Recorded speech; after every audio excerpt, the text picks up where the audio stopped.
What's up, traders? Anthony Crudele here, and welcome to Futures Radio Show podcast on a Fed day. And today's panel discussion is going to be how to use macroeconomics to be a better day trader. And we really couldn't have picked a better day. Look what's going on in oil. We just had a move almost a buck off the lows, although oil has been really getting crushed lately.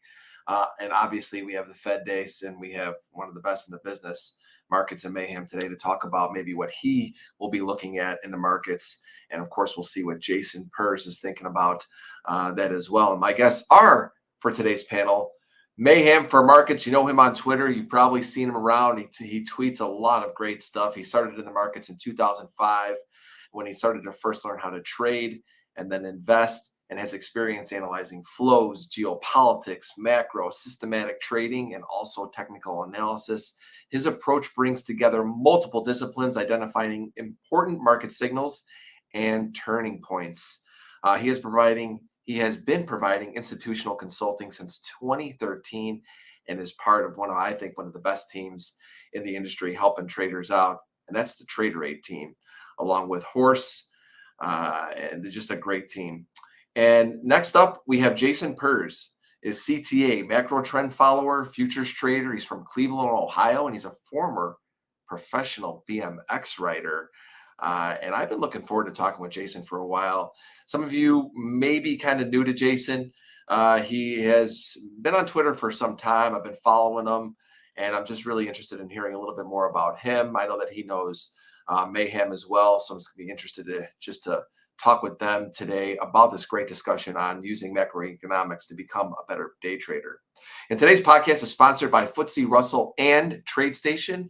FTSE Russell is the home of the Russell 2000 Index, and did you know with an 81% share and 1.6 trillion in institutional assets benchmarked, the Russell 2000 is the top choice by far among institutional investors. Like all Russell US indexes, it's rules-based, transparent, and reliable, regularly updated with the latest IPOs, and annually rebalanced. We actually have the Russell Recon coming up in June, and I'm going to be doing shows on that. It's very interesting if you are a Russell trader, so stay tuned in the podcast for that. And for more info, go to FTSERussell.com.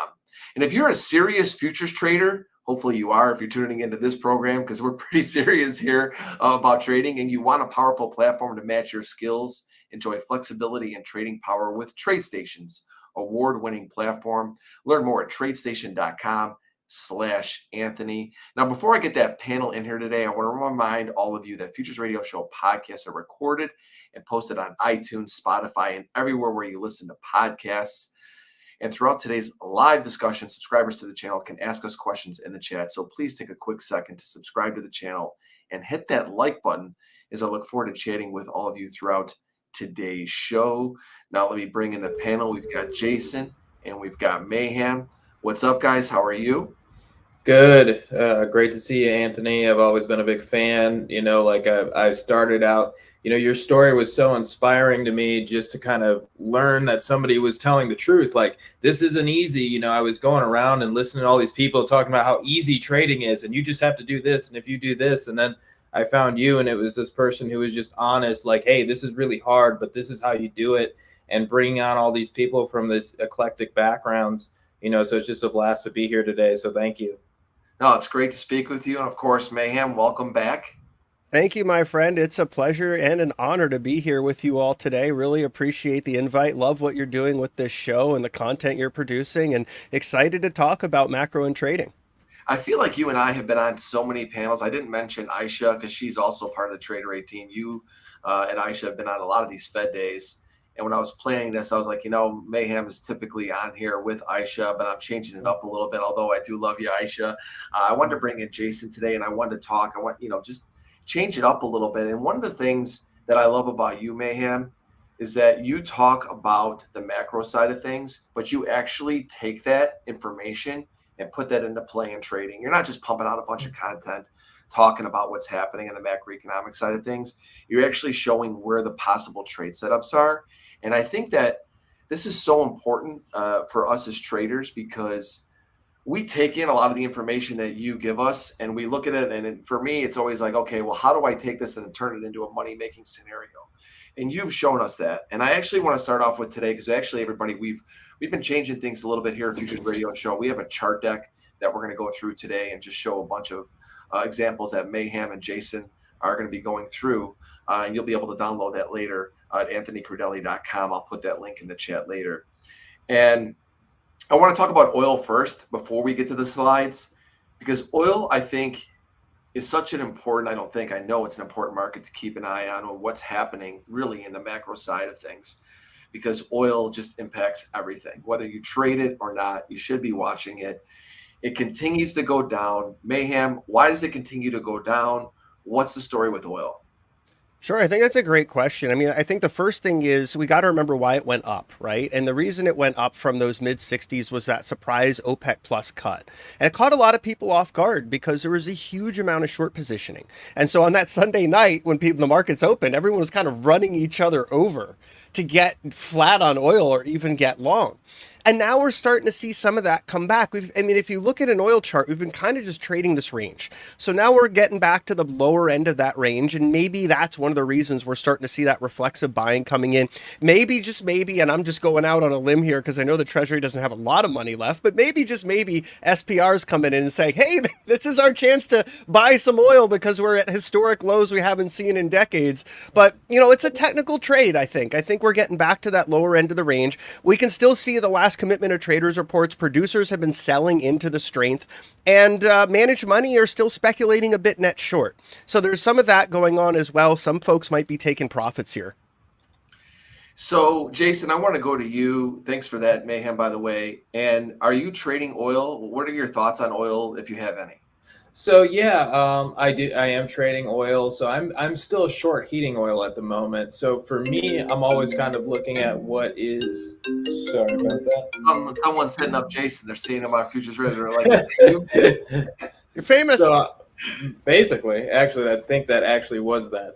But but I basically traded heating oil. So I'm short heating oil. I'm always looking for what's going to be the strongest in an area or what's going to be the weakest, and I'm going to short that over than trying to catch a top or a bottom or anything like that. As a trend follower, I try to always look for that, and I'm always looking for relative strength, and there's the most weakness in heating oil, and it's leading the way. And most of the time when you see that complex, something is always leading the way. Right now it's heating oil.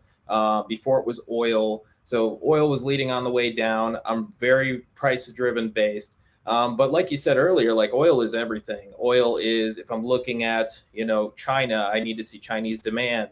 If I'm looking at currencies, I can tell kind of what's going on with oil, or if currencies are going to be strong, like the Canadian dollar or other commodity currencies. Oil kind of links the macro space together. I think it is one of the most important things in that space. Yeah. So, Mayhem, I was going to bounce it back to you. Yeah, I think Jason's 100% spot on. And I want to add a little bit of macro coloring to this as well. We're seeing more weakness in transportation and utilities and warehousing. The transportation side is showing us weaker demand for diesel. That's a pretty key distillate. That's certainly going to compress some of the demand for oil. And the economy's weakening. We just got Q1 GDP. It was only 1.1%. Q4 was revised down to 2.6%. And factors that built up that Q4 GDP were not things that were particularly sustainable. But you can kind of see that the economy is slowing. And with it, oil is kind of a barometer of that global economic pressure. But West Texas Intermediate crude is really a lot about what's going on in the U.S. And I think we are starting to see some of that reflected in the price. The OPEC cut was a temporary catalyst for higher prices, but I don't think it's a sustainable one. Now, granted, supply and demand, they're pretty tight. Right. So if demand falling gives oil a little bit of slack, but if there is some kind of disruption in supply, or if somehow, emerging markets in China really start to look more robust, and the China reopening has also been kind of disappointing, so that's weighed on oil as well, we could have a pretty big bid. But right now, I think we're just kind of chopping in this range as the market tries to decide where we're going next. And longer term, zooming out, looking to the second half of this year, I think the path of least resistance is going to be lower, because we're going to see less aggregate demand. Credit's becoming tighter. Economic activity is slowing. We're seeing businesses, start in some places to really scale back their operations. And what we're really seeing in the manufacturing industry is pretty telling. New orders are falling, backlogs are falling, prices are going up at the same time. But all of that tells us that if there's less new orders, there's less need to transport those new orders. If there's less transportation, there's less demand for oil. And it plugs into everything in the economy. And one interesting bit on top of all that is just with this rebound that we saw in April, we're likely to see on May 10th CPI data reflect a bit of a hotter reading than people may be expecting. Probably a read of 5% across headline and core CPI as well, because CPI, with oil prices being as high as they were for as long as they were, is going to be pulled up. Yeah, I mean, it's one of those things where we just have to. Well, I say this all the time, traders. If you're not trading this oil market, you still have to keep an eye on it, because especially if it starts to break out of this price range that we've been looking at here on the weekly, see how that spills over into other markets. I just think that oil right now is one of the things I'm watching actually the most. And thank you guys both for sharing your insights on it. And let's go to the deck now. Remember, everybody, you're going to be able to download this deck throughout. If you're listening to this later on audio, you just go to anthonycrudele.com and you'll be able to download it there. So Mayhem, let's start off. What are we looking at here? So the chart on the left is bank failures sized in nominal terms. It is not adjusted for inflation, so that's an important note. The ones that are in yellow are the bank failures for the great financial crisis. The ones that are in blue are the bank failures we've had this year.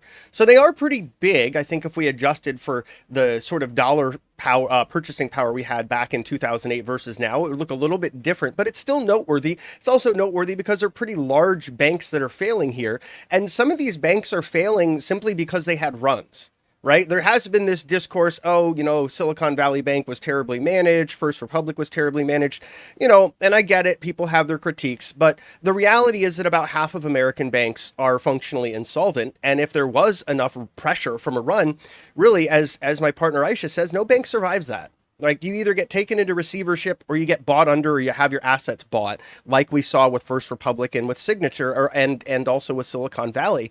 And so I think that kind of tells us that these were more driven by a liquidity crisis, and we may be more likely to see more of a solvency crisis at the end of the year. And again, this is something that Aisha talks about quite a bit, but essentially we're seeing more stress in lending. We're seeing more people and businesses not being able to pay back debts in a timely manner, if at all. And as we get to the second half of the year, I think that's going to have a bigger impact on this. So we see these unrealized gains, or really in this chart, losses on the right side. They've improved marginally. And this is a data set with some degree of lag, right? The last data set that FDIC published for this, that's the source of the chart, was from the fourth quarter of 2022. So maybe with the fact that bonds have had a decent bid in the first quarter, we see a bit of an improvement when the next data set comes out in June. But a lot of these securities, the blue component, are held to maturity securities. That is to say, if you hold a treasury bond or an agency mortgage-backed security to maturity, you have 100 cents on the dollar. The only reason these losses really start to matter to banks is if they have to realize them because there's some rush of depositors leaving. And there's that sort of classic mismatch in duration. Think about it this way. If you have a checking or savings account or even certificates of deposit at a bank, that's short duration, right? Because you can go in, you can pull it out anytime. But what they have on the other side, their loan book that might be 2 or 5 or 10-year loans, or their assets, which might be 5 or 10-year maturity securities of mortgages and treasuries, those are long duration. And that mismatch is the problem, because those longer duration assets are not very liquid. Many of them have taken pretty big haircuts, 20, 30%. So a lot of these banks are sitting underwater, but if they're allowed to let these things mature, they're okay. So that's kind of the situation we're trying to manage here. Obviously, we'll hear a little bit more from Chair Powell this afternoon at the press conference at 2:30, but I think that we haven't seen the worst of this. I think it's going to continue to be a bit of an issue that metastasizes in the background. And as financial conditions tighten further and the economy slows and money supply continues to drop, there's likely to be more stress in the banking market. I don't think we're anywhere close to the end of what we've seen in these regional banks. And, we probably have too many banks in this country. I mean, there was a time for 14 years where it was very easy to get credit, and it was, lending in new money into existence was a great way to, make some money as a bank. And now we've had that all kind of invert. And that whole period of very low interest rates have caused some pretty bad risk management practices at these institutions as well. Before I get to you, Jason, and talk to you a little bit about what Mayhem just discussed, the question I have for you, Mayhem, is the big banks are getting bigger now. I Yes. mean, is that not also a concern? It's a huge concern. It's not great. I mean, so look, JP Morgan is like what, 20% of deposits in this country now? And there's supposed to be some sort of 10% rule, but they keep getting exemptions for that. I don't Yeah. think it's good that one bank is about a fifth of the deposit base. I think that that concentrates systemic risk. They've literally become too big to fail. If something was to happen, and I don't think it will, I think Jamie Dimon has led, and he likes to tell us that he's got a very strong balance sheet, and he's not wrong. But if we did have a larger systemic crisis, regulators are going to have, and really just the Fed itself, they're going to have no choice but to keep these institutions afloat. And on the other side of it, it's a lot easier to let these smaller banks fail. And I think a fair cadre of them will continue to fail. But more to your point, yes, this is concentrated risk. It's a big problem, and it's a problem for banks like Bank of America too, where they actually have the largest unrealized losses of any money center bank, right? So they're not doing so well navigating this. Jason, I want to bring you into this Yeah. now. You hear what Mayhem's talking about. How do you take this type of information and help you look out into the market and see opportunities? Yeah, so for me, everything's so price action based, but I also, taking the macro into consideration, there's always malinvestment always leads to bad investment. You have all this free money flowing around, as we've already talked about, and then it goes into whatever areas. Mayhem and I talked about before. They're so heavily invested in the crypto space. The crypto banks and all this stuff. If you look at who owns the majority of those, a lot of those are the big banks, the big institutions in the United States. So we just kind of have to know that they have some crap on their balance sheet. So by looking at that and seeing that they have all of that, I have to just understand risk, right? Because everything in trading always comes down to risk control. And so first off, it's always, what am I risking? Am I in a market that's also very volatile and news can drive things in a very big way? Well, that means maybe take down my position sizes, maybe do something a little differently. Everything for me is always vol targeted. So let's say bonds will be a smaller position, and crypto will be, or sorry, bonds will be a larger position, crypto will be a smaller position because of the volatility of crypto. For a log tread following trader, you're nearly at 30% stops in something like crypto, and you're probably at a 10% trailing stop in most of the bonds. So it's vastly different. So just kind of understanding, like, maybe I'm going to shrink my sizing. Maybe I'm going to understand that at any point, a Fed day and so on, that there might be a time where I need to be very small. I might even get out of the market, depending on what type of trader you are. So I think overall, it's just understand that there's a lot of risk right now, and this could go a bunch of different ways. And we all have biases, but once again, nobody's gets it right 100% of the time. So you always have to be ready for the downside. Yeah, I love how you pointed out position sizing. One of my good friends many years ago said to me, he goes, Anthony, technicals get me into trades, fundamentals keep me in trades. And when you look at it from that perspective, this is why the macro is so important. And some day traders might go out there and say, Anthony, look, I'm only trying to make a couple of ticks. If you're a super short-term scalper, I will tell you that it probably doesn't matter that much to you, but it still does matter. And I want to say quickly why, because I want to go off of what Jason said with position sizing. If you have something that's going on, that's news is driving the market, or you have a data point or something that's happening in the market that on the bigger picture the macro is shifting, or it's continuing and accelerating a trend, then you don't want to fade that move. You want to be on the size, with your size on the side of the move. And so macro may not get you into good trades like technicals or other things that you're using on your charts, order flow, whatever it may be. But at the end of the day, you have to understand the context of these situations.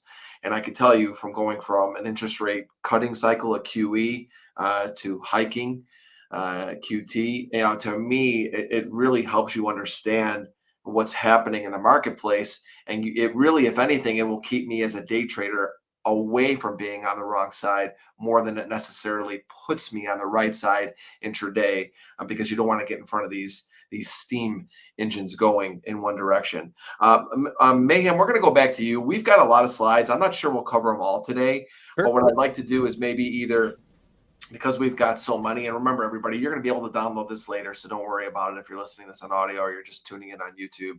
I think that I just want to find a way to try to get as much as we can Yeah. on these slides. So I want to go to the next one here, and we'll just try and maybe, I know because you and I and Jason, we could probably talk about one of these slides for a whole show, but I want to try and get through them a little bit quicker. Yeah, let's do it. So the net percentage of banks that are tightening lending standards to commercial and industrial clients that are middle market, these are basically what we're seeing here is a sign that money is less available, right? And this goes across the board. I just chose this chart because it's representative of higher quality borrowers. So you're seeing even higher quality borrowers are having a harder time raising capital. And if they're able to raise capital, it's going to be at higher rates, right? So basically, you have this dichotomy. Less businesses and consumers are able to get loans, and those that can are going to pay more for them. And this is a side effect of what the Fed's doing, but it's also what's happening in the banking system. Because A, you've had multiple bank failures. So, interbank lending is a little bit stressed. People are wondering if they can trust each other. B, banks, when they're looking at what's happening, they're saying, okay, well, now we're in a situation where we need to raise capital, which means letting loans mature or even selling them off. It means trying to go to the Fed's term bank funding program, right, where they can basically take some of these things that we talked about just a chart ago, where they might have a treasury position that's down 20% or a mortgage-backed security position that's down 20%, 30%. They can go to the Fed and they could say, hey, we want 100 cents on the dollar on this. And the Fed will say, okay, we'll do that for you. And so they'll get that 100 cents on the dollar, but they're getting it at a punitive rate, 4.5 to 4.75%. And those assets are usually yielding materially less than that, 100 bips or more less in yield. So there's a negative carry cost, which then further compels the banks to further tighten lending standards because they don't want to stay in a loan that costs that much. That's going to be pretty problematic for them. So, of course, they have choices. They can raise deposit rates and try to attract more so they can rebalance their assets and liabilities. But on the other side of it, they're going to loan less. And when they do loan, they're going to be more careful with those loans. The next chart is looking at the balance sheet of major central banks. If we just go back one real quick. Yeah, you're good. And so this is the Fed, the BOJ, the ECB, and the BOE, or Bank of England. We can see the Bank of Japan continues to be expansionary, and that's really because they don't have a choice. I mean, let's face it, they own about 50% of the country's debt. The government of Japan owns about 55% of the Bank of Japan. It's kind of like an Ouroboros, a snake eating its own tail. It's a very difficult situation what's going on in Japan. But the other central banks are pulling back, other than what we saw recently, where there was, again, that bank term funding program or term bank funding program.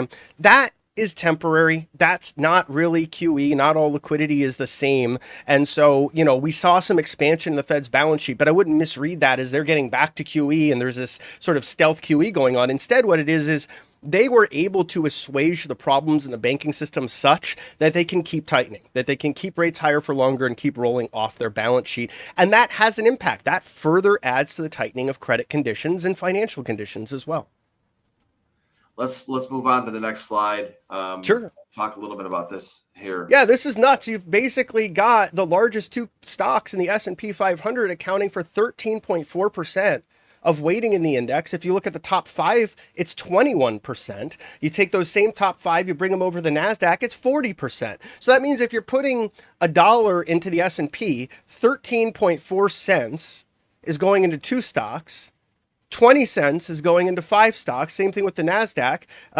40 cents is going into five stocks. What happens if that goes the other way? What happens if people start to look at passive investing with a little bit more skepticism? I think that that's the danger of this. We've got way too much concentration in too few companies. And so they did okay this earnings season. Microsoft was a real winner so far of the big ones that reported. The others have not been too impressive. Amazon, Google, Meta, and so forth. And so if you start to see that people lose a little bit of confidence in their leadership, that can have a pretty big drag effect on the market cap weighted indices. And I think it does make a bit of a case to look at A, different factors, maybe value instead of growth is a little more attractive, and B, different types of passive investing. Why not look at equal weight versus market cap weight as an option when there's so much concentration in the market cap weighted indices? Yeah, when you sent me over the slides, I was looking at this one going, man, yeah, have we not learned anything? It's funny. I've been writing a book. Some people may or may not know about it, but I was going back in the time, and the book is really just about kind of my journey as a trader and just different things that you go through. It was when I was going through and just looking at the timeline of everything that I experienced. I started in '96, and I saw, the dot-com bubble, 9/11, global financial crisis. You had stuff that happened in Europe along the way. You've had all of these different things. And it's really, in just the 20 something years I've been doing this, and it seems like I see so many of these same types of mistakes being repeated and really not too long of a time frame in between. And you look at this and you think to yourself, Jason, we'll go to you. I mean, when you see this, I mean, what comes to your mind and maybe how this helps you with you and your trading? So for me, it's experience, right? Like just as you said, I learned how to trade from my uncle. My uncle he passed away, but he lived a very long time, and he was a very smart guy, great trader. And you talk about the Nifty 50, back in the 70s, and we kind of had the same type of situation where we had everything flowing into only a few stocks. And then you talked about the dot-com bubble. And how did he recognize that he was going to start getting out of tech, and he started to buy into small caps? He was always invested, but he would go from one section to another section, let's say from tech to value at that point. And then looking at, even as recent as 2018 is a great example. The FANG stocks were taking over the market in 2017 to 2018. We remember that very clearly. And you had, what was it? Facebook fell off of a cliff on earnings, and then Netflix fell off of a cliff, and then a couple others, Amazon, and then last one that was holding up the entire market was Apple, and that was in October 2018, and the whole market went down with it. So for me, I always am wanting to look at, because if I am trading futures, I do need to pay attention to these stocks. What is going on with Apple? What is going on? Check out the charts, see if it's breaking down. See, all these things are so important to the market now, because as we're looking at, is a huge part of the market. And as the market becomes thin, there isn't much, think about it like a foundation, there isn't much holding up the foundation now. There's a bunch of twigs. So you can kind of pay attention to those big twigs and go, oh, one's broken, another's broken, and then look at the rest of the breath. Is the rest of the breath picking it up? If it's no, you get ready for the market to possibly come down. So for me, it's a great way of kind of looking at, hey, is there a warning signal out there? Do I need to be paying attention to these stocks? And absolutely, right now is the time. Absolutely. And this is all stems from the macro side of things. And this is when you could start looking at earnings to see if you can get any leads into the futures markets, right? Because if these stocks start to move one way or the other, going back to what you see, what you're showing us here, with the 20% and the 13.5%, or that they're going to have much more influence over these markets right now because of the way that things are weighted. And during earnings time is when I see really the most impact on that. And of course, obviously, if you see big technical breakdowns down the road. Mayhem, next slide here. What are we looking at? We're looking at new highs versus new lows on the NASDAQ, and we can see that new lows have been the dominant theme here. And really, this has been consistent since we entered a bear market. And we have these little head fakes up, as you can see. We have some new highs, and we get back to these new lows. What is this telling us? It's another way of measuring breadth. And it's telling us there's not a lot of market leadership here, that there's still large swaths of the NASDAQ that are rolling over to new lows more than we're seeing new highs anywhere. And that's not a great sign. That's telling me we're still in a bear market with a very powerful counter trend rally. And let's go back to the dot-com bust for one reason. Not to say that this is the same, but because the NASDAQ has been up more than 20% year to date, and some folks are saying this is a new bull market, let's just recall that after the dot-com bust, there were 6 or 7 times where the NASDAQ went up over 20% before it rolled over to new lows. And when it finally did bottom, it went sideways for about 10 years. Yeah. I think this is so extremely important to watch, because you have to see what's happening internally inside these indexes. Because a lot of times in my career, you will see the indexes, because of the weightings, separate themselves from what's happening in the overall index. And then they just become like that rubber band effect, where that rubber band just keeps getting kind of spread out, and eventually it gets really thin in the middle. And then all of a sudden it just kind of collapses, because not that I'm calling for a collapse because of something like this, but I've seen this before, where you have these parts of the market holding up so well, and all of a sudden they start to break down. And it even goes back to that last slide, why that's so important to watch right now, and knowing what's going on inside your index. I'm glad you have this one up. I wanted to get to market breadth, because I think this just feeds right into everything we're discussing. And we'll bring you back in here, Jason, in just a second. Mayhem, what's the breadth been looking like? Terrible. You basically got 7 stocks accounting for about 90% of the gains year to date. And that's not what you want to see. And the last times that breadth have been this low typically leads to a bit of a sell down. Examples of that are, the dot-com bubble, what we saw leading up to the great financial crisis, some of the sell downs we had in the in-between. For example, we saw this happen in 2016 again. We also had it during the tightening tantrum of late 2018. There was very low breadth before the market ultimately rolled over about 19%. We had this going into before the COVID crash, and really now we have it happening again. It doesn't mean it's a leading indicator of the market's going to crash or have a big drawdown, but what it does mean is that we should have our spidey senses very sensitive to the fact that that risk is elevated here. Yeah, we'll bring you back in, Jason. When you see breadth like this trading the indexes, how does it help you intraday, if at all? So for me on my time frame, especially, breadth is incredibly important. But at the same time, I know historically that there's changes in markets as we move up into it. Let's say this is a bull market. Now, once again, to piggyback on Mayhem's point, great point on, 20% up doesn't mean a new bull market. For me, a bear market or a bull market, that's the temperament of the overall market, and sentiment and everything needs to be in there for me to say this is one way or the other. This still feels like it's in between for me. And when I'm looking at breadth, I'm noticing, there was an actual great breadth thrust that was moving higher and higher and higher. And that was all the way into February. And then the bigger stocks started to pick up again. Now, those were lagging majorly before that. Now they're starting to pick up again. And we're seeing that those are leading the way. Now, if this is just a normal run, these are all going to continue to pick up, and it's going to wiggle between. I think that's very normal for a good bull market to kind of go between great breadth, great breadth, bad breadth.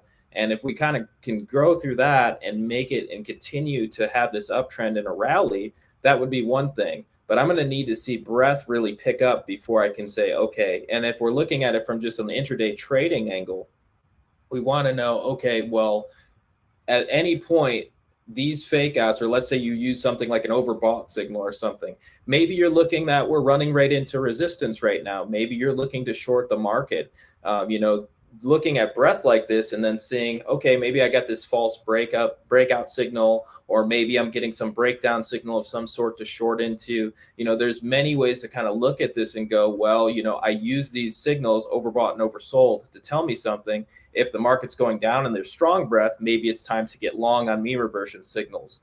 And if I'm looking at the market and it's got weak breadth, maybe I'm looking for the other direction to short into strength. So there's many different ways to look at it. I like the idea of kind of looking at that. For me, breadth has always been one of the biggest inputs in my trading models. It goes back to using macro for confirmation of strength of trend. Do I hold this? Do I fade it? I love when you said mean reversion. It's exactly what I was thinking, because if you got to break out to the upside and the breadth isn't supporting it, it's one of those things where it's a good confirmation for a trader who's looking for a mean reversion type look. Next up on the deck here, Mayhem, what are we looking at? We're looking at systematic positioning in equities from CTAs, from risk parity and vol-controlled funds. We just mash them all together. And we can see they're very long. They're the longest that we've seen since 2021. And so if it's not a regime change from a bear to a bull, there may not be the same level of buying power. And what's interesting is that we have some convergence here, right? We have this large wall of calls at 4,200. We have the top of the trading range we've been in for the past year just at about that same level as well. And so you can kind of see some sense that, the idea that everyone's too bearish is not supported by the data. There have been some things put out there, like, looking at hedge funds, commitment of traders, S&P positioning in the futures in a vacuum. But if you look at the other side of their books, they're actually net long. And we see that in other data as well. We see it in actively managed money. We see it in some of these other positions. We also, of course, still have retail households have some of the highest levels of their net worth allocated into equities that we've ever seen in history. So it tells me the market's very long. Positioning is very long right now. The idea that there's enormous amounts of cash sitting on the sidelines to further bid up the market may be a little bit of a misnomer. And it's something to concern ourselves with, because if we do have a big sell, these guys are momentum driven for the most part. They're going to have 150 billion plus to sell. I'm so glad you brought this up about the positioning, because I've learned that the commitment of traders when it comes to the equity indexes, it can be very misleading, because let's not forget why the S&P futures and the Nasdaq futures and the Russell futures were originally intended and built, right? They're built as hedging instruments, right? They're not, and people that are long large amounts of stock, or they're long these indexes and other ways through ETFs, the best way for them to hedge their portfolio besides the options market is to go into the futures markets, especially on a day like a Fed meeting, where it's like if you're along a bunch of stock and you're a big manager, you look to the futures markets because it's the most capital efficient way for you to come in and immediately hedge your portfolio.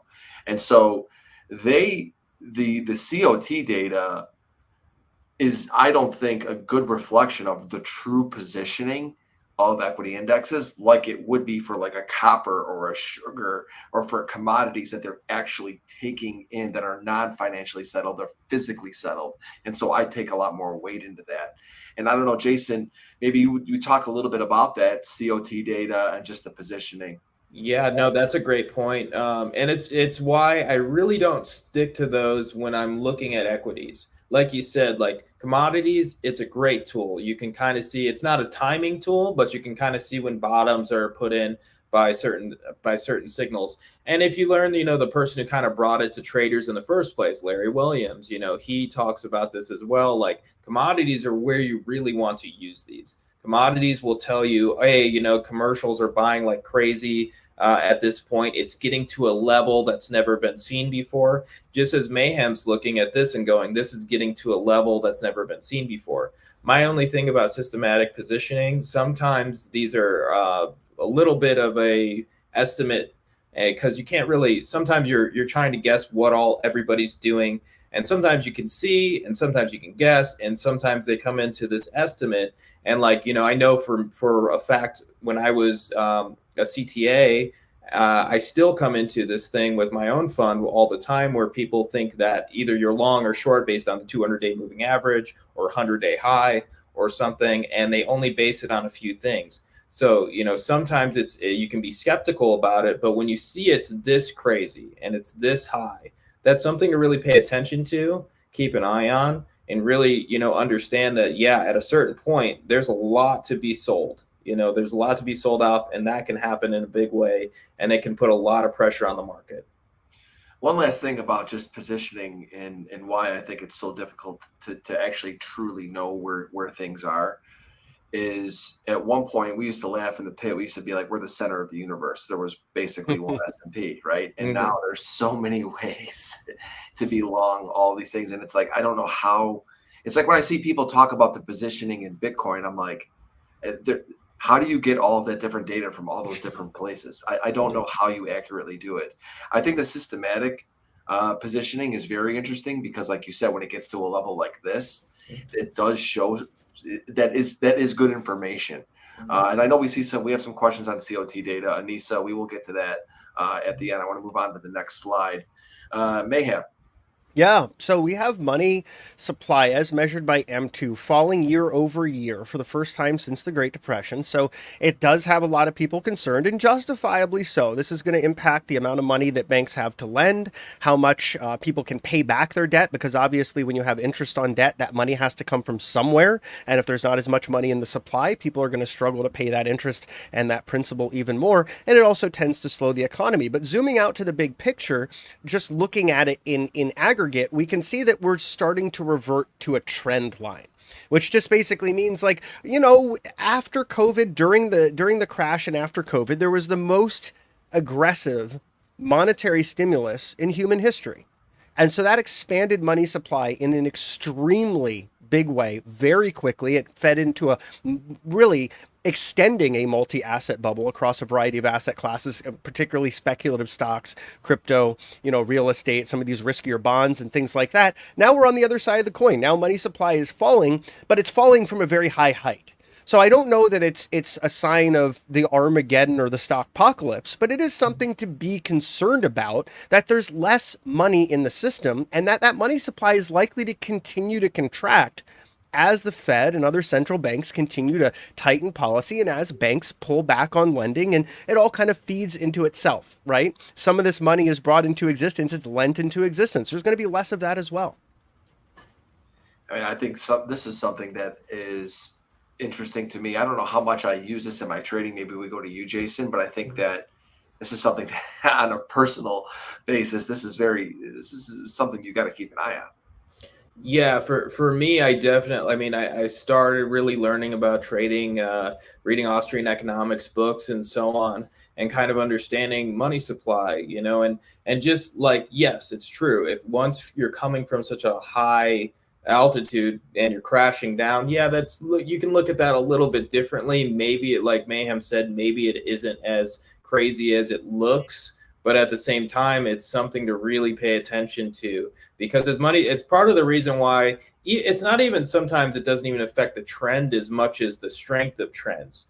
How many fake out signals have we gotten lately? Like trading has been very tough if you're a trend following trader or breakout trader, any type of style like that, because those signals, there's not enough liquidity to really pull you further. So when liquidity is tight, you can really look at it as trading as like a lot of signals are false signals. You'll get a lot of shakeouts, breakouts will come right back on your head. A system that you've used for 20 years and has worked great, all of a sudden will just die off.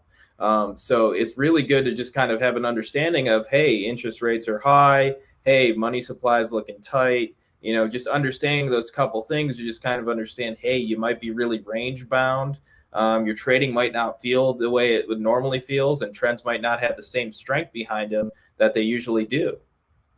That's a good point, and this is really on the even bigger macro picture, where it's something that you're aware of. Thank you so much for sharing those thoughts, Jason. Open my eyes to another way to do it, to look at this. Mayhem, thank you again for the slide. What are we looking at next?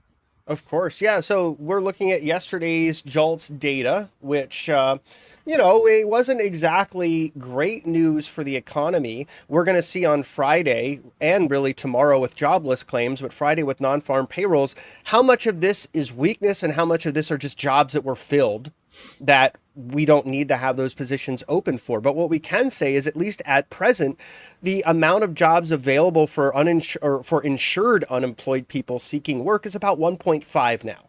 Now, when we get the unemployment data, the number on Friday, we'll have a little bit more to kind of nuance this. But it's showing us that the jobs market is not quite as tight as it has been, which is great news for the Fed, although they have a lot more work to do. The trend is going in the right direction. And that could be good news for inflation, because we're starting to see wage growth taper off a bit. We're seeing it still under pressure, in the sense that inflation has run hot for so long that real wages have only recently started to go positive. With that, we've seen savings rates go up a bit. But I would look at this data and say, where is the weakness? And the weakness has been in places like transportation, utilities and warehousing, construction. These are industries where there's some slowing. And the biggest area where there was a drop in new jobs were very small firms. Firms of 2 to 9 people have really pulled back on the number of open positions. And that makes sense, because going back to our earlier conversation about credit availability, who gets hurt the most in tightening credit conditions? It's going to be these small businesses, because if they're lucky enough to get credit, they're running revolvers, which are going up. That means their interest rate's not fixed. It basically goes up as the Fed raises rates, plus whatever markup the bank has on top of that. But a lot of businesses can't get credit in this environment, or banks may even be pulling back credit. And that means they don't have the same funding for payrolls, for expansion, and so forth. So they're pulling back. And that's the biggest area where there was weakness in this number. So there's still more employment data coming out this week to pay attention to. We did get ADP today. It looks really good for the job market, but that's also a bit of a data point that tends to be a little noisier versus the big picture. So the big takeaway from this is really that we're seeing some initial signs that if it continues and if it's confirmed through other data, perhaps some of the tightness in the labor market is fading. And one last note is that on the other side of it, the amount of people that want to participate in the labor force has fallen. That is to say that when we go back to prior times, like, after the dot-com bust, labor force participation rate fell, never recovered. After the great financial crisis, the labor force participation rate also fell and never really recovered. And after the COVID crash, the same trend. So we have a kind of generationally low labor force participation rate. And the reason that's important is that there's a lot of people just sort of sitting on the sidelines, whether they've retired early or maybe they're doing part-time or gig work or whatever. This data set of, the labor force is incredibly tight would look a lot different if working age people and even people that are, a little bit older came back into the labor force. We wouldn't have a tight labor market. It's something that Powell's spoken to in light of the real estate bubble and the asset bubble. And if those were deflated, how we'd probably have more participation. Yeah, which just makes us more in tune to what's happening with these numbers and how they're going to impact the markets as they come out, and obviously what the Fed says today. I think you only have 2 more slides, so I'm going to move on because we're going to get to Jason's slides next. What are we looking at here, Mayhem? Well, as I was highlighting a bit in the last slide, right, we're talking about real wages going positive here. We can see inflation in the darker line is falling, which is good. That's what we want to see. And then wages are still continuing to perk up, but the rate at which they're rising has fallen a bit. And so what we're seeing here is real wage growth is actually turned positive, which is good for workers. It means they can set some money aside. It means they may struggle a little bit less to pay their bills, but it also means that the Fed still has work to do if their primary quandary is worrying about how wages in a strong labor market feed into the stickiness of services inflation, which is a trend we'll probably hear more about from the CPI data that we're going to get for April on May 10th. I think it's really important to digest what's happening because not only are we going to probably see a pickup in goods inflation, but I think services inflation will be a bit sticky there as well. And that could give the Fed cause to leave the window open during this meeting because they see this stuff too. They've got their models to say, not only are we going to hike today, I think it's pretty much near certain we get 25 bips, but maybe we'll hike again in June or July. Maybe we'll leave the window open for yet another. And I think it also gives the Fed cause to do what they've said they're going to do. Leave rates high for a long time because they're nowhere near their policy goals on inflation. And part of that inflation they feel is driven by this tighter labor market and these rising wages. When you look at the Fed funds, they're basically pricing in about 100 basis points, I think, in cuts by December. I'm pretty sure that's where it was maybe a week or 2 ago. Do you know if that's still the case? I mean, I know we got Fed Day on today. I'm just curious if you had a chance to look at that because the market is the money is betting that we're getting 100 basis points cuts. I think by January. Yeah, exactly. By January, they're talking about at that January meeting, that would be one more cut. So they're talking about a 25 bip in September, another in November, another in December, and another in January. I think that's extremely optimistic that we would see that. But also one has to nuance this interpretation because why does the Fed cut? They cut because something's going wrong. They don't cut because something's going right. Every time they've cut, it's because they're starting to see weakness in the labor market that concerns them more than price stability. Their real dual mandate is making sure that we have price stability and maximal employment. Well, we'll see what the unemployment data looks like on Friday, but for right now, we have historically low unemployment. So they can lean into the inflation fighting side because PCE is over double what they're looking for. And by the data we see on May 10th from CPI, it could be, 250% higher than what they're looking for. So I would just look at this with some degree of concern, right? That the interpretation of the Fed going all the way back to last year is that they're going to imminently pivot. Like every time they hike, this is the last hike. We're going to get the pivot. Everything's going to be fine. It'll all be puppies and rainbows. We're going to have a soft landing, and inflation's just going to take care of itself. I have a feeling inflation, unfortunately, will be a little bit more sticky, particularly in services, and that the Fed has a lot more work to do. That doesn't mean they have to keep hiking. I think they can probably stop around 5.25, 5.5, maybe 5.75, but they're going to leave it there for a while. And this is the other thing I'll add in, and then I want to turn it over to Jason, but they also are going to continue to shrink their balance sheet. And this is something that doesn't get talked about enough. Their roll rate is about $95 billion a month. That means they're really trying to continue to let maturities roll off of their balance sheet. And they've said they may even continue QT during the next cutting cycle. Yeah, I mean, it just makes for such an interesting end of this year, man, because the See Me Fed Watch tool, which I watch all the time, it's projecting something that I think that the market is buying into, but yet I hear people like you and like Danielle DiMartino Booth and so many other people that I respect think that that's just not the case. A lot of people think that the Fed is basically going to be removing the put, right? I Yep. mean, I feel like that is kind of what he is trying to do, is to remove that psychology that we're there right away for you every single time something happens. Once again, what do I know? I mean, I look back and I see this and I feel like the market, like you said, is just way too giddy up on this. But when we bring you back to Jason here now, Jason, let's see if your next slide, yeah, you're coming up here. What I want to talk with you about, and hopefully we can get some of these examples to have this come out a little bit, is we know that we're in this environment where we have to be watching the Fed. CPI has never been more important on this next number than it ever was in the past, right? We hear this all the time. and these data points, they are very important because they are what the Fed is watching, whether people want to agree with the way some of these data points are presented to us or not. They are what the Fed is watching. They do matter, and they do impact the markets. We've seen that, right? Maybe a little bit less as of late, but overall, I think maybe when we get to the charts here, show us how, by you understanding some of the things that Mayhem has been talking about, and you as well, that when we get to these data points and things like that, it maybe helps you understand the way the numbers come out and how maybe you go into that day and you're trading and executing your positions.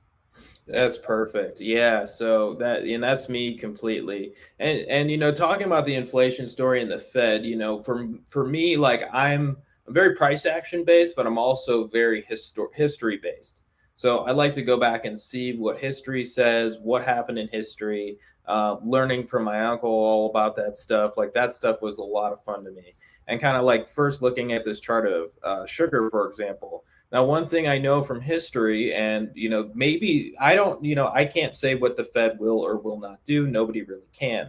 But what I can say is historically, they get in front and behind of themselves every single time.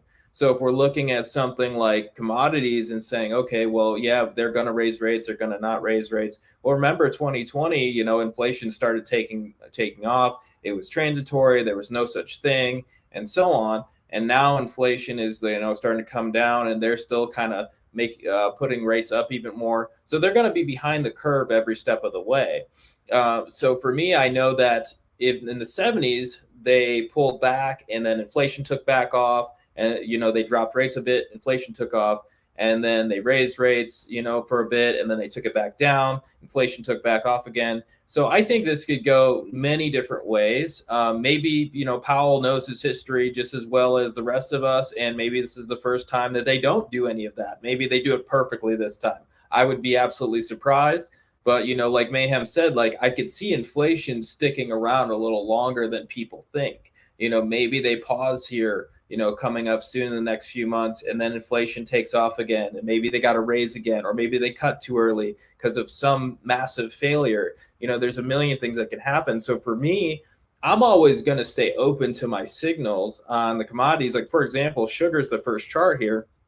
We look at that being it was in an uptrend before that. It kind of consolidated for a long time, and then it started to break out once again. Kind of looking at that and going, like most people would go, well, rates are going up.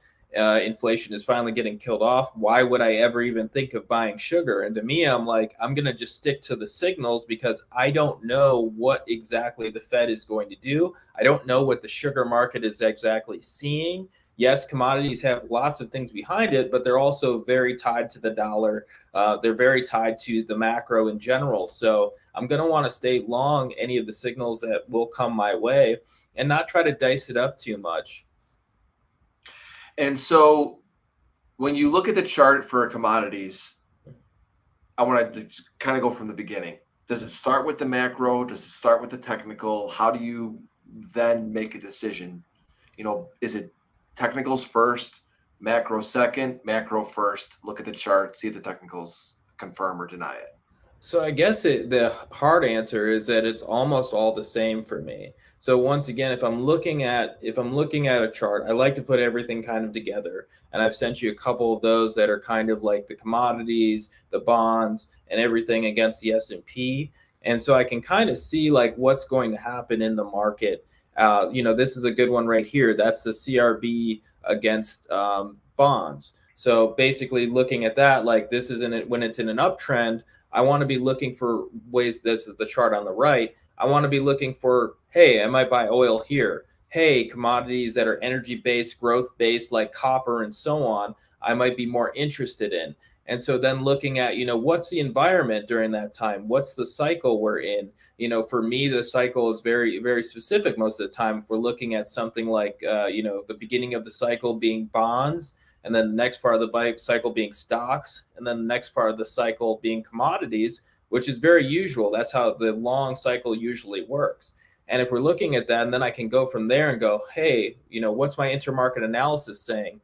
Like this chart on the right.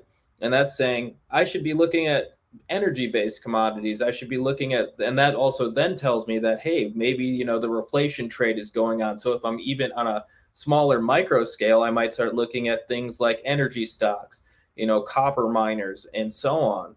And so basically you can kind of start at the big macro angle, figuring out where I'm at in the cycle, and what the Fed is doing. Are rates low? Are rates high? Even in 2020, when they cut rates to zero, everybody kind of understood that commodities and prices were going to take off at some point. Timing that is where your technicals come in, but just understanding that big picture and kind of having that framework in your head of, hey, I know that this could happen at some point. Therefore, I will be very open to taking signals in commodities and so on, would have helped you out so much in 2020. And then that ran all the way into first quarter of 2022. It's funny you talk about cycles and you mentioned Larry Williams. That's right up his alley. One of my classes when I first started trading, I took a class from Larry Williams, and it was very, very helpful, and I definitely think that it's very interesting to kind of just understand the grand scheme of cycles. Yes, they're not like, it's not something that's going to be perfect, and I'm not like Larry in the point where I'm going to have, a model that's going to tell me what I think it should do.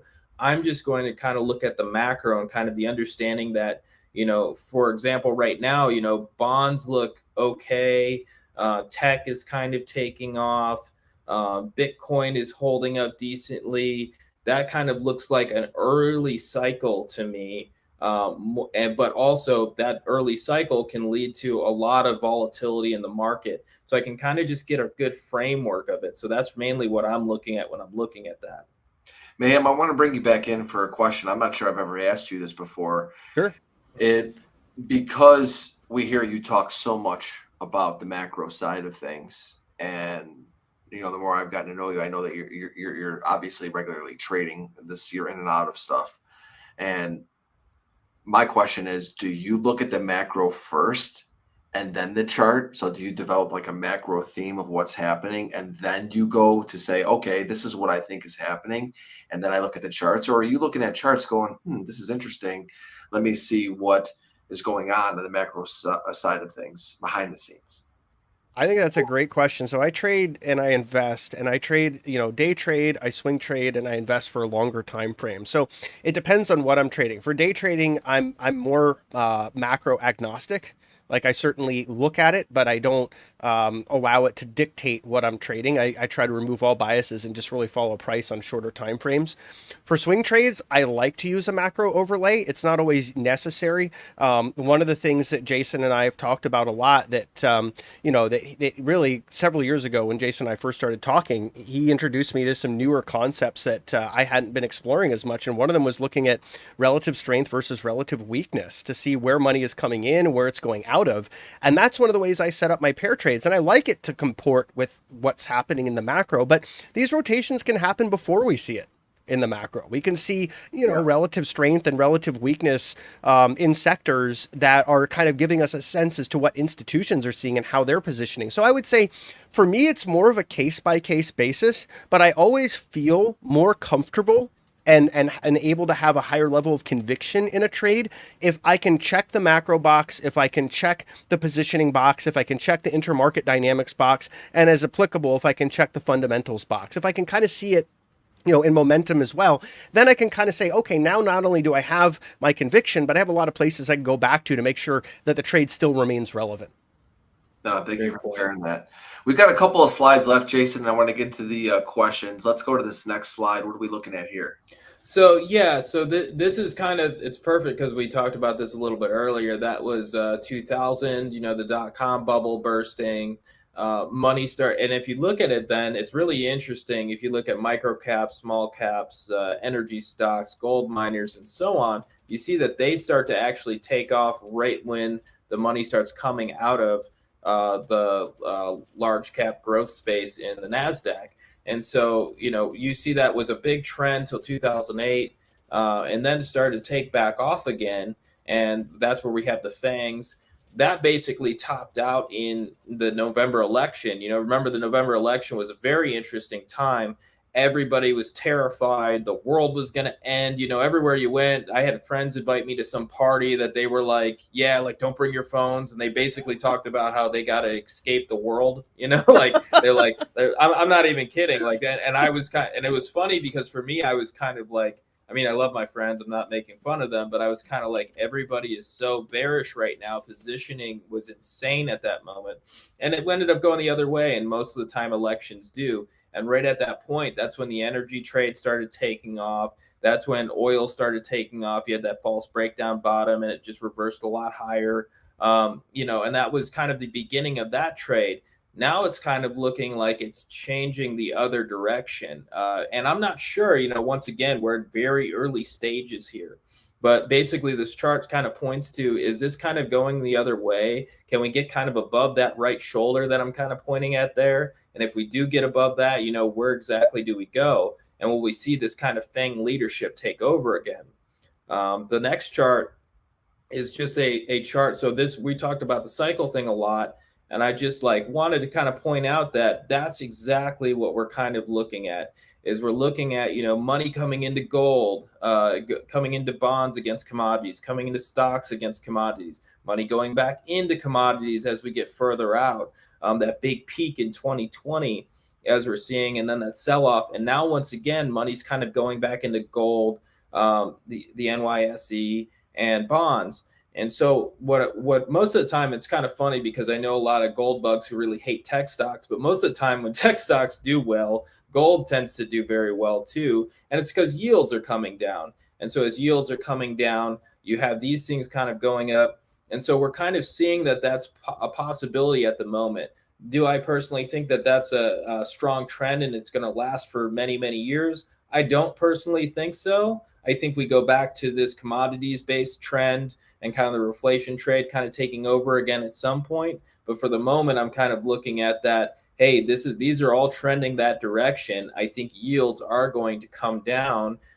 Do I know that what the Fed's going to do exactly? I'm not sure. But most of the time, if I'm looking at the 2-year, and that's a good way of kind of understanding yields and bonds for me, at least, if I'm looking at the 2-year, most of the time, if the 2-year is starting to make lower highs and starts to turn over, especially as the Fed is still raising rates, most of the time at some point the Fed will catch up to that and stop raising rates as well. And that's usually around the time that yields kind of top out. 2018, perfect example. We were in October and November. Bonds bottomed at that point. Gold started trending up at that point. And then tech started leading, once we got through that bottom in December 26, 2018, tech started leading and continued to lead for all of 2019. Yeah, I want to close out today's discussion with, first of all, thank you for all these explanations. They've been great. I know we're getting close to Fed time here, not too close to where it's going to come out at any moment. But I would like to get both of your thoughts as we close out today's conversation on the Fed. And maybe we go with you first, Mayhem, and then we close out with Jason. Obviously, everybody's pretty much anticipating, we're going to get a 25 basis point hike. I think that's what the Fed funds are really telling us in the high 80 percentiles. I think that's the case. So that's kind of big. I think everyone thinks that that's what's going to happen. What do you think is going to happen today? What should we be looking for post announcement? Um, Maybe not just from Powell, but also for like market reactions to what potentially happens today. Sure. Yeah, I think that's a great question. I also just want to give Jason a lot of props because I think he's criminally underfollowed on Twitter. He's extremely generous with his knowledge. He's an amazing trader. Here's if you're watching this and you aren't following Jason, find my timeline. You can see his handle and you can give him a follow. He surely deserves that much, and all the stuff he's sharing on here is absolutely great stuff. So in terms of the Fed meeting, I see the consensus view of 25 bips being the most likely outcome. I don't think they want to rock the boat. This has been one of the most transparent Feds I've ever experienced. And I mean, I was following the Fed all the way back to Greenspan, and he would like just come out and just say gobbledygook. Like, he'll say, he would literally say, if you think you understand what I'm saying, then I'm doing it wrong. Like you don't get it. Like I'm really trying to obfuscate as much as I can.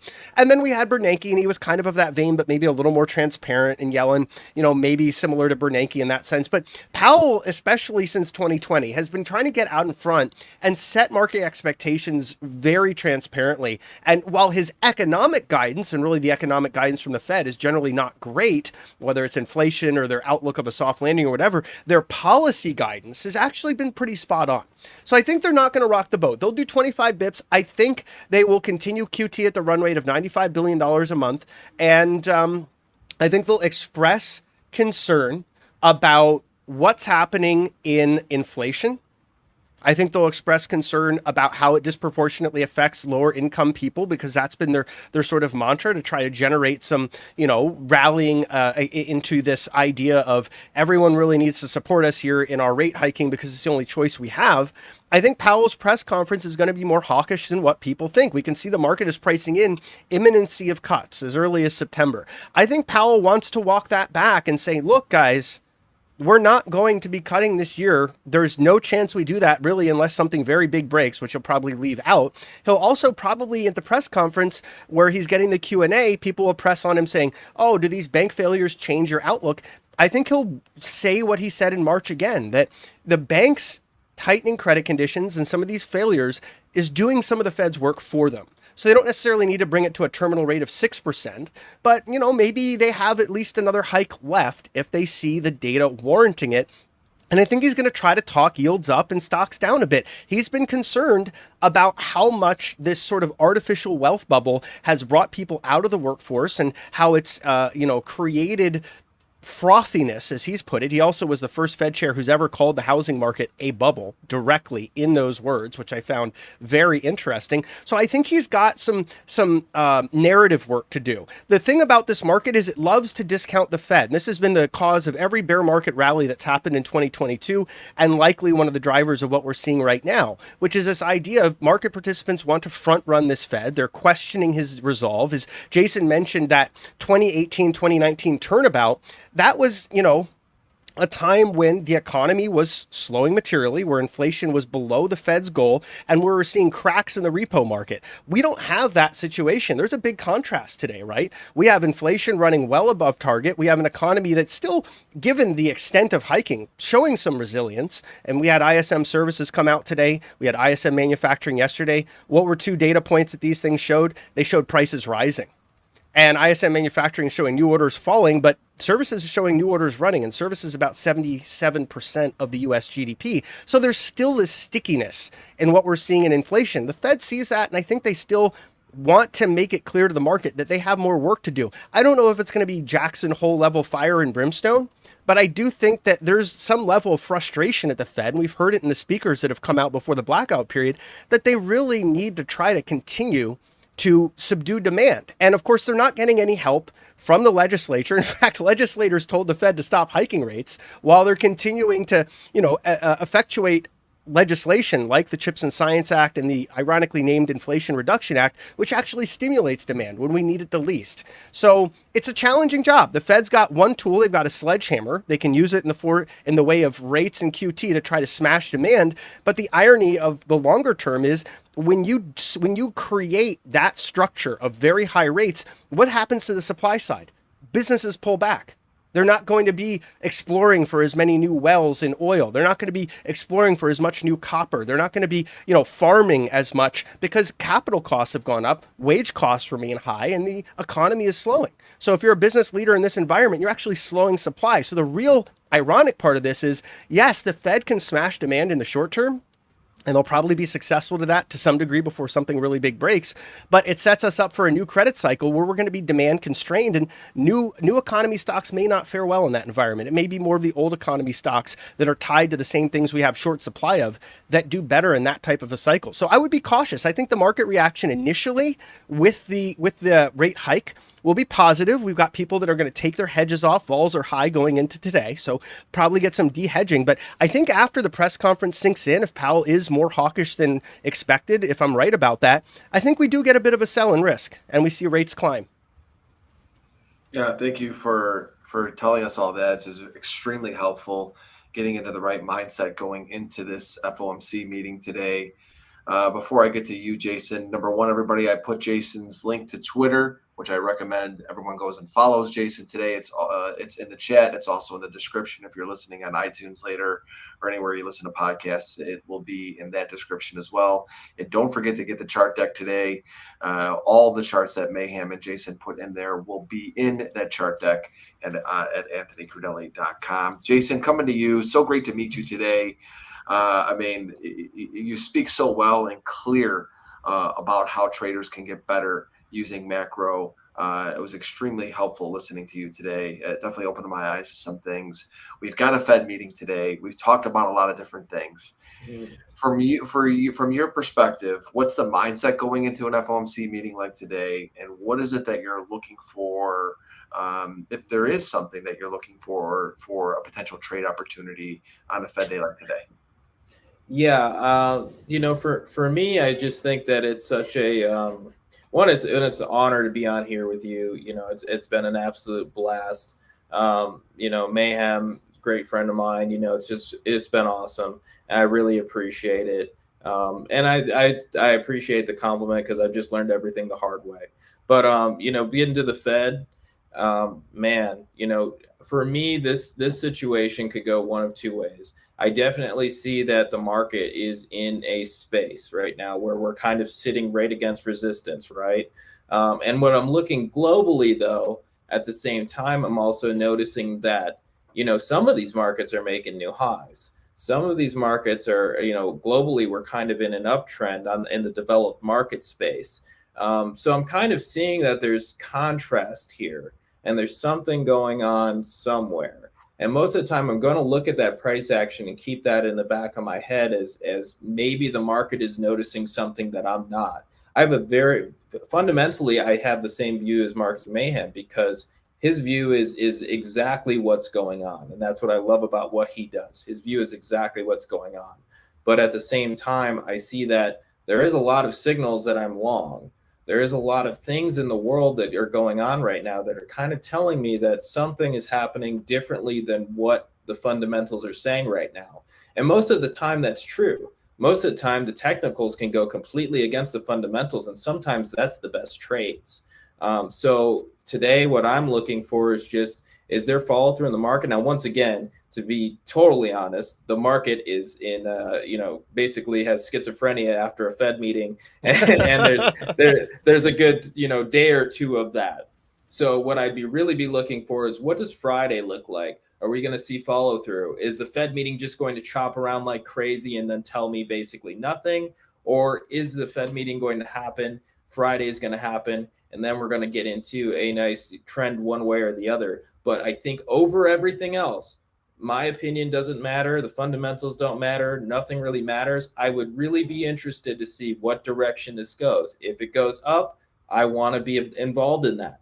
If it goes down, I want to be involved in that. Sometimes I have to really take myself and my views out of things and just kind of take an understanding that we are in a tight liquidity environment. And if it goes down, there's a lot that say that. And we are also seeing that there's some bullish things out there. So if it does move up, there are some things that are saying that. So I just want to participate any way it goes, especially as we're just in this very tight range right now. And either way is a great signal. Yeah, it's about the reaction, right? I mean, we could think and talk about everything we think that could happen today, and we're gonna have to go out there and watch it. And as I always say to everybody, it matters what they say on the big picture. Mhm. It matters a lot, but on the short term, sometimes the markets are just going to do what they want, and it's really difficult to think that just because the Fed did or said something today is immediately going to have that impact. It takes, I've always said, day one is the overreaction, day two is the reaction of day one, and day three, Mhm. we really know how the market reacted to the news. And the short-term day traders, you can't get too tied to a conviction of what you think should happen based upon what's said, and realize it might take some time to work out what was said. That's why it's important to know, but also to as we always say, manage your risk. You guys were great. I'm so glad we did this. It was a pleasure to meet you, Jason. You as Man, well. love your stuff. And I always appreciate your time, and you explain things so well. Both of you guys just explain things so well for people like myself, who's, it's definitely not macro. I've always said I'm not a macro guy, but I try as hard as I can to understand what's going on to help me become a better trader. And I think you guys did that very well for everybody today. So thank you both very much. Thanks for having us. us. All right, everybody. Thank you so much for tuning in. Make sure you follow Jason and Mayhem on Twitter. And of course, check out both of their websites. I know Jason's got a YouTube channel where he's doing some interviews, and Mayhem, of course, has got Trader Aid with him and Aisha and Horse. And definitely go and check that out. And remember, everything is recorded, and it's going to be here on YouTube, iTunes, Spotify, Google Podcasts, pretty much everywhere you listen to stuff. So please like and share today's show, whether it's on video or audio. And because of you, we're allowed to keep Futures Radio Show going. So thank you all so much. Trade well, be patient in this Fed meeting. Everybody have a great day. See you next week. Thank you for listening to Futures Radio Show. If you enjoyed the show, please leave a 5-star review on iTunes. Never miss an episode. Go to anthonycrudele.com and get on our email list for show notifications and for free content that is exclusively for subscribers. Also on anthonycrudele.com, you will find tons of videos and education on trading futures, options, and crypto. Past performance is not indicative of future results. Opinions expressed are solely my own and my guests, and they do not express the views or opinions of my sponsors. Futures Radio Show is produced by Crudele Productions.